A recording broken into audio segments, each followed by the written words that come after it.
1988. Bob Lazar, a former physicist, was recruited for a job tied to classified research. He was interviewed, briefed, and taken to a secret facility near Area 51. That's where he experienced something extraordinary, because before Element 115 even existed, Lazar had already described it, not as a theory, but as something real, something he claimed was used to power not one, but multiple alien spacecrafts. At the time, it sounded ridiculous, but nearly 15 years later, Element 115 was actually created. How did he know? Because some of what he said turned out to be real.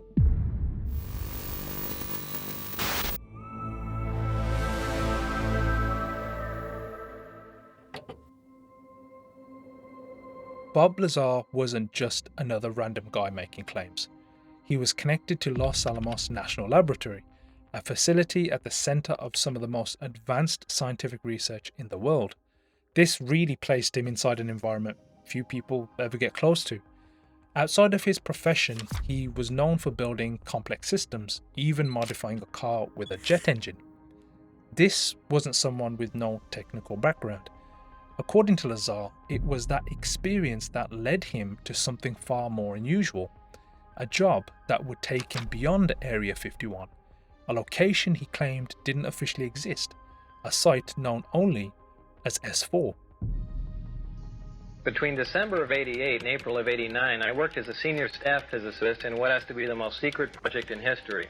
My place of work was a facility at an area known as S4 on the Nellis Air Force Range in central Nevada.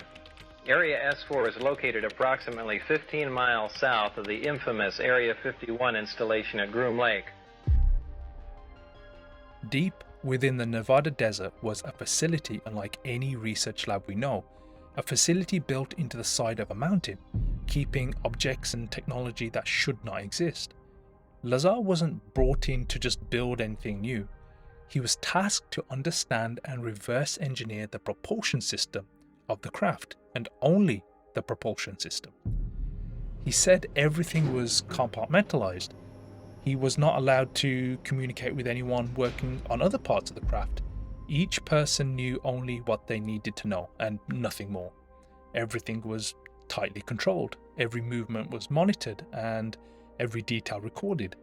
He even agreed to have his phone monitored as part of the security clearance, which that decision ends up having some serious consequences later on. As he was brought over and shown the hangar where they housed the craft, he found that there were multiple alien craft inside. Not experimental, not prototypes, and not even built by human hands. This was a fully functioning alien craft he watched fly, hover, with no engine, no sound, and with a fuel source that mainstream science was yet to find. When I was let in, it was the first time I saw the sport model in the hangar sitting down, and I was told they could have walked me in the front door, but they purposely wanted to walk me by it. I was told not to say anything and just keep my eyes forward and walk past the disc into the office area. And I did, and as we went by it, I just kind of stuck my hands on it just to run it alongside the thing, and that was about the smallest time. After that, I got to see it actually lift off the ground and operate. But you also, in between that, you saw more than one. Yeah.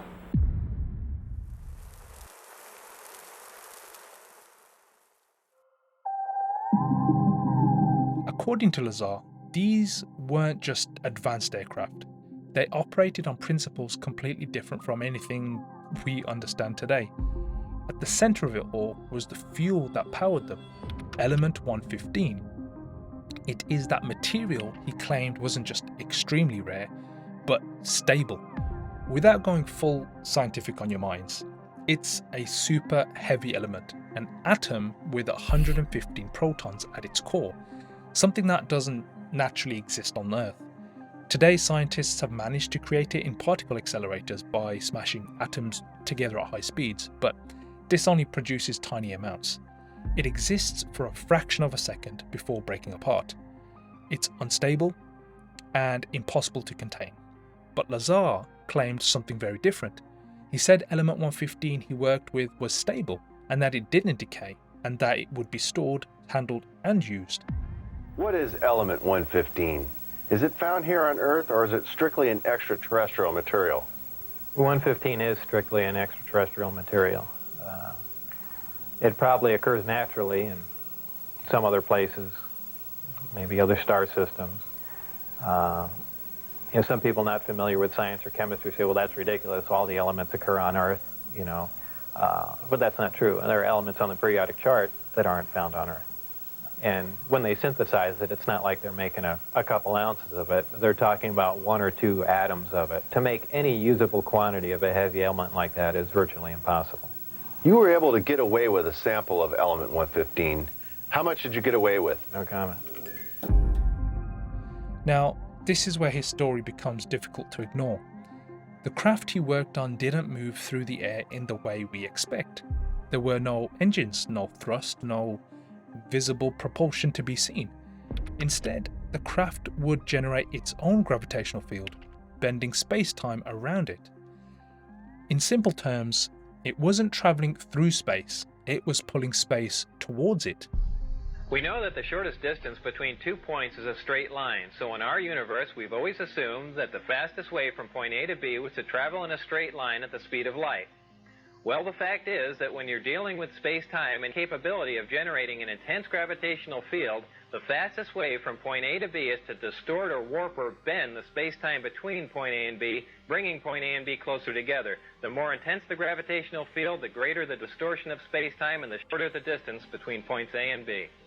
This allowed the craft to move in ways that seemed impossible. Sharp turns at extreme speeds, instant acceleration, no sound, no resistance, just silent, controlled movement. On one occasion, he had the opportunity to look inside of the craft, and like everything else so far, it gets far more bizarre. There were no wires, no visible components, no signs of traditional engineering at all. Nothing about it felt familiar to Lazar. Everything appeared smooth and seamless, almost as if it had been grown rather than built. At the center of the craft, he described 3 small seats, clearly far too small for an average adult. They were positioned in a way that didn't seem designed for human use. This was one of the first times Lazar had true confirmation that this was not made for humans. It was made for someone or something who was no taller than 3 to 4 feet. He later sketched what he saw with detailed drawings of the craft, including its structure and the propulsion system at its core. This was not an interpretation, but a direct attempt to document it. What Bob Lazar was shown next completely changed his focus. It wasn't even about the craft, it was about us, humans.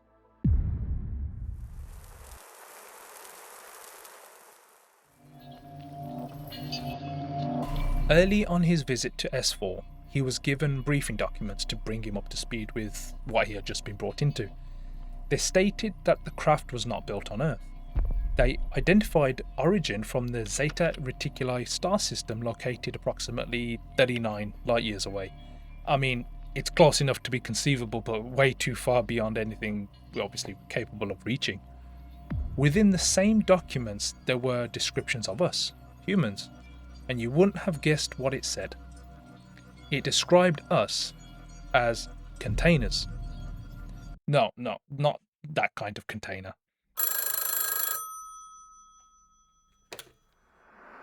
Hi. The term container wasn't used metaphorically. It refers to the biological structure, not the subject itself.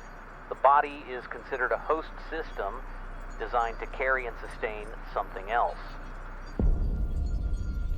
He said humans were referred to as containers with no clear explanation of what that meant. He also claimed the document stating religion was created as a form of control, a way to guide behavior and protect what was inside the container itself. But beyond that, there's no clear explanation, only interpretation. Extremely classified document dealing with religion, and it's about that sect. Period. But why would there be any classified material dealing with religion?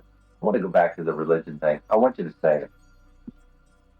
Oh, come on, that's so weird. That's a lot. I'm not asking you to say what you believe to be a fact. I'm asking you to say what you read in a report that is distributed at what may be the most top secret facility in the world. What does it say? That we're containers. That's how supposedly the aliens look at us. That we are nothing but containers. Containers of Containers. Maybe containers of souls. You can come up with whatever theory you want, but we're containers, and that's how we're mentioned in the document. That religion was specifically created, so we have some rules and regulations for the sole purpose of not damaging the container. Towards the end of his time there, Lazar was told some shocking information that was deeply personal. His wife was having an affair. This was something they had already known about since Lazar agreed for them to monitor his phone calls, but chose not to tell him. They said they didn't want something so personal to interfere with his work, and more importantly, his state of mind. Lazar confirmed that he never told his wife about his job at S4, as it was strictly forbidden. Late nights, sudden calls, and unexplained absences. To her, it didn't make sense, and over time she began to believe he was having an affair, and eventually she acted on it.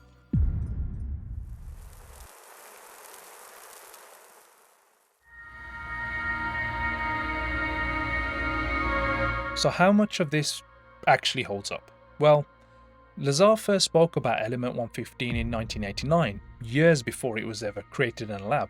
But the idea of element 115 wasn't unknown. Scientists had already predicted its existence.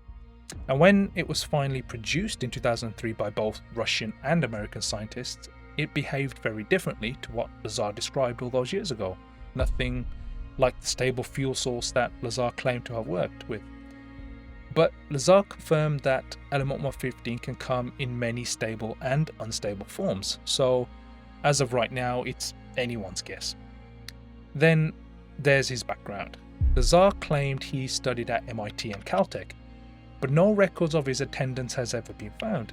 No classmates, no professors, no verifiable proof. And while his name does appear in the connection with Los Alamos, there's no clear evidence he worked there as a physicist. It's also reasonable to consider another possibility. If Lazar really was recruited to work at that level of secrecy, then those responsible would have every reason to limit what could be traced back to him. In that context, all the missing information makes sense. EG&G, which is where Lazar says he was interviewed for the job at S4, also has no records. It's as if someone has made him disappear. Well, they're trying to make me a non-person. Explain. You called where? Well, the schools that I went to, the hospital that I was born at, past job, and essentially nothing comes up with my name in it. So what are we left with? Well, Lazar underwent multiple polygraph tests over the years. According to those who oversaw him, his responses showed no clear signs of deception. While polygraphs aren't considered definitive proof of truth, the results were described as consistent and inconclusive in proving he was lying.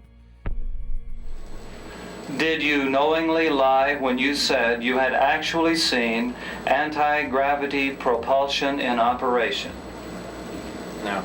Polygrapher Terry Tavernetti runs a corporate security operation and is a former Los Angeles police officer. He put Lazar through 4 tests and concluded there was no attempt to deceive. And I left there thinking that I feel we do have some credibility to what the subject had to say. And that's when I went to some of my colleagues. Tavernetti sent the test results to a 3rd polygrapher who agreed the results appeared truthful. His story has remained remarkably consistent over the past 35 years. The level of detail hasn't changed, and that kind of consistency is often seen in accounts where it's based on real experience. I understand Lazar's story doesn't fully hold up and some details don't have clear answers, but his claims are not unproven. So the next time we look at ourselves in the mirror and think we are the pinnacle of knowledge, just remember, we might not even understand what we are.